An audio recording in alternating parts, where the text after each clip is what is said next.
हम जा रहे हैं गाय को चारा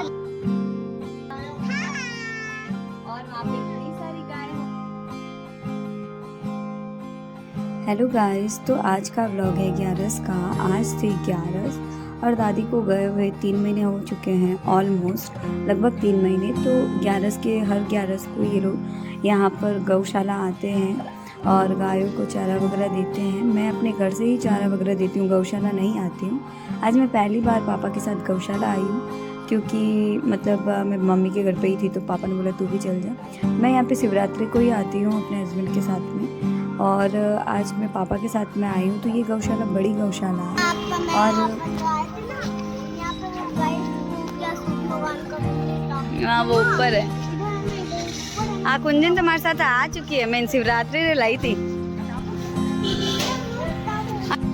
तो यहाँ पर ऋतिक जो है वो पुली वगैरह ले रहा है, गाय का चारा वगैरह। पापा बाहर बैठे हैं क्योंकि टैक्सी में ही सारा चारा वगैरह लेके हम अंदर जाएंगे, बहुत सारा लेके जाएंगे। तो इन लोगों ने लगभग 500 रुपये का मतलब करवाया है ये सब गायों का। और तो हम सब लोग अंदर बैठे हैं या वेट कर रहे हैं, फिर हम जाएंगे गायों को चारा देने के लिए। तो बहुत सारी गायें हैं और बहुत बड़ी गौशाला, सब अलग अलग दिशाओं में जाएंगे और अपनी मर्ज़ी से जिसको जिस दिशा में जाना होगा उस दिशा में जाकर गायों को चारा वगैरह खिलाएंगे। तो यहाँ से हम शुरू हुए गायों को चारा देने के लिए। ये भाई ले। बहुत बड़ी गौशाला है ये, मंडोर रोड के आसपास जो बाल समुद्र रोड है उधर की तरफ है। और इसके अंदर शिव जी का एक बहुत सुंदर सा मंदिर भी है, जहाँ पर महाशिवरात्रि को और सावन के जो सोमवार होते हैं उस वक्त बहुत सुंदर सा सजाया जाता है मंदिर को। हम यहाँ पर मम्मी और ताई जी गायों को चारा वगैरह खिला रहे हैं।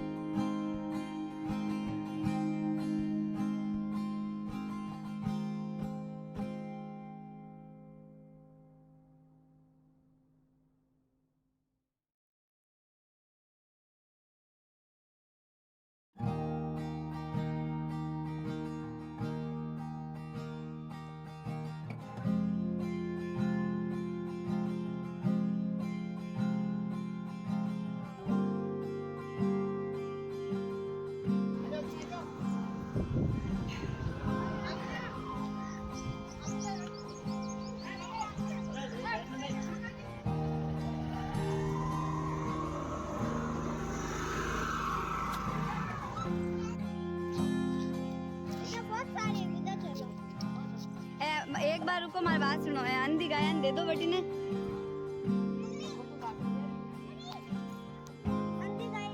ले चल गुनो, चल तू भी चल उधर।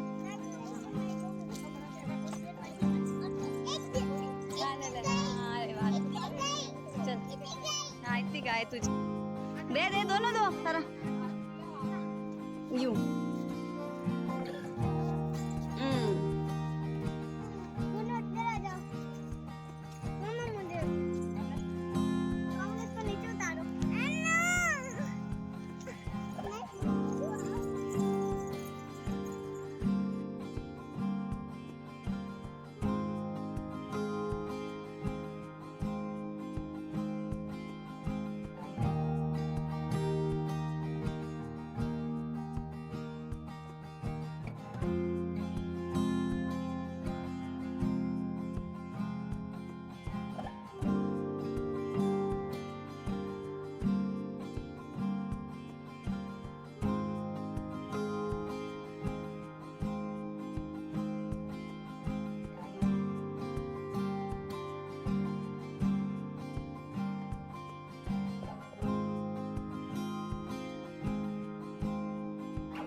तो यहाँ पे चारा देके अब हम निकल रहे हैं घर की तरफ। गुनू को लगी है बहुत तेज़ प्यास, तो हम जाएंगे मेरी स्कूल।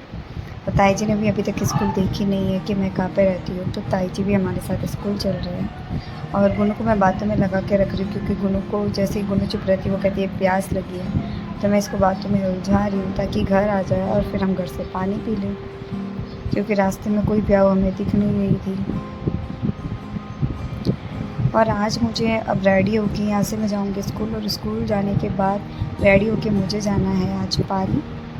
और पाली जाने के बाद आपको देखने को मिलेगा कि मैंने पाली में क्या क्या किया। हो सकता है मैं इसी ब्लॉग के अंदर आपको सब कुछ बता दूँ, हो सकता है मैं आगे के ब्लॉग में बताऊँगी कि पाली में मैंने क्या किया।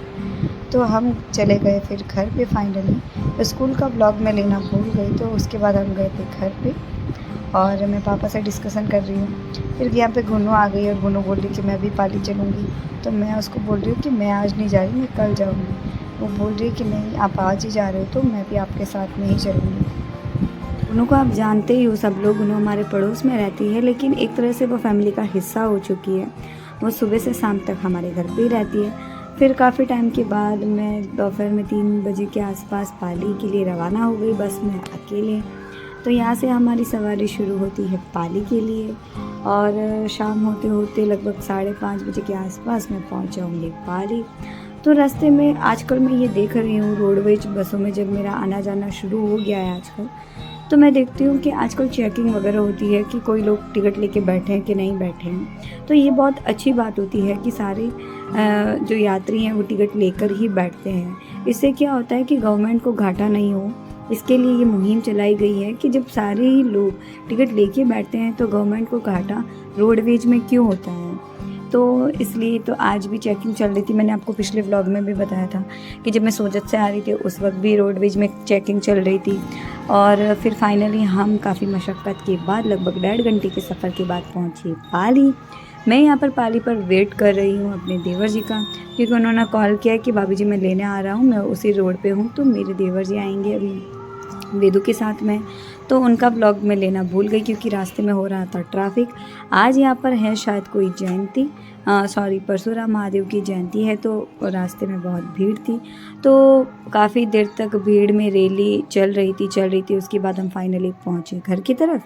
तो घर के आसपास भी यही रैलियाँ निकल रही थी, काफ़ी लंबी, लगभग 1.5-2 घंटे की रैली ही थी।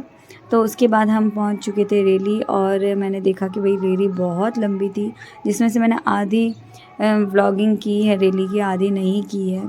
तो बहुत लंबी यात्रा थी रैलियों की भी।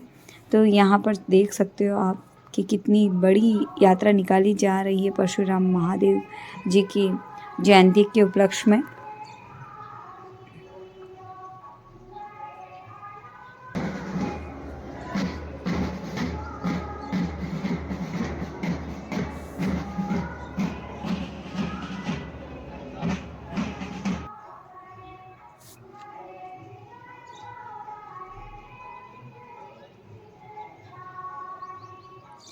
फिर उसके बाद शाम होते होते हम लोगों ने घर का काम किया, मैंने, मेरी देरानी जी ने, और फिर रात हो गई तो उन्होंने बोला भाभी जी चलो आप आज अपन घूमने चलते हैं, आज आप काफ़ी दिनों बाद आए हो।